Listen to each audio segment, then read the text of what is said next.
इसमें क्या कह रहा है आपसे, for what value of n are the nth term of 2AP 63 65 and so on, and second one is 3 10 and 17 equal. Okay, आपसे क्या कह रहा है कि एक AP ये है आपके पास, ठीक है, एक AP ये है और दूसरी AP क्या है, ये है। तो आपको क्या कह रहा है, तो आपसे कह रहा है कि इन AP में कौन सा टर्म, एक n टर्म ऐसा है जो कि दोनों में इक्वल है। इट मीन्स कि यहाँ पे लिखो आप फर्स्ट AP, ठीक है, AP first 63 65 67 dash dash dash और nth टर्म तक का होगा इसका। और सेकेंड AP क्या है, AP सेकेंड क्या है आपके पास 3 10 एंड 17 डैश डैश डैश, ठीक है।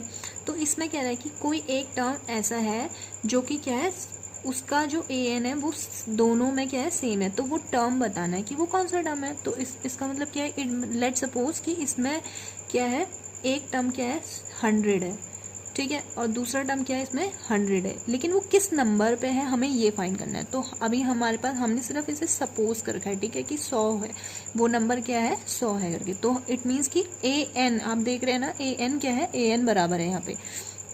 तो हम क्या लिख सकते हैं इधर, an equals to a plus n minus 1 into d, ठीक है।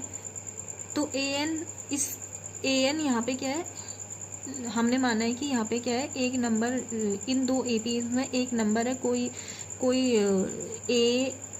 an है, an नंबर है, वो क्या है 100 है, लेकिन वो कौन सा टर्म है वो बताना है हमें। तो इट मीन्स कि दोनों में क्या है 100 100 है, हमने सपोज किया, ठीक है। तो an इक्वल्स टू क्या हो जाएगा, a मीन्स 63, पहली AP से देखेंगे 63 plus n minus 1 into D. n क्यों रखेंगे, क्योंकि हमें वो टर्म निकालना है, ठीक है। तो 65 माइनस 63 इज 2। उसके बाद क्या हो गया, an ही रहा, तो an equals to 63 plus 2n minus 2। तो ये हो गया आपका an इक्वल्स टू, ये हो गया आपका 61 प्लस 2n, ठीक है। तो ये कंडीशन फर्स्ट।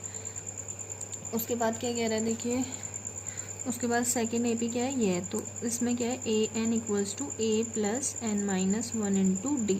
तो a क्या है आपके पास, a क्या है 3 है, दूसरी AP में देख रहे हैं, ठीक है, प्लस n माइनस 1 इंटू, दूसरी AP का डिफरेंस क्या है, 10 माइनस 3 इक्वल्स टू 7।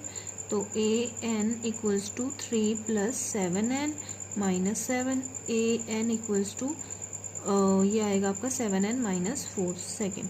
अब आपको पता है, देखो ये पहली AP का है और ये सेकेंड AP का है। अब हमको ये तो पता है कि an दोनों में सेम है, कह रहा है, देखो यहाँ पे लिखा है इक्वल है an।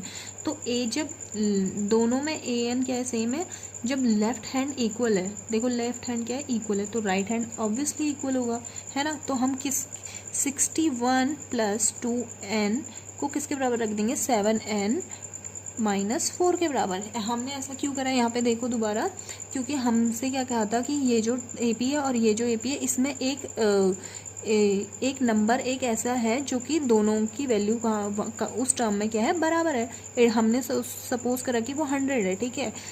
तो वो 100 है, तो वो कौन से टर्म पे है ये बताओ कह रहा था। तो हमने वो ही करा, यहाँ पे an equals to a plus n minus 1 into d करके निकाला। तो अगर हमें पता है कि हमारा an दोनों में सेम है, इट मीन्स कि तो ये लेफ्ट हैंड इक्वल है तो राइट हैंड भी इक्वल होगा, तो वही हमने करा है यहाँ पे, ठीक है।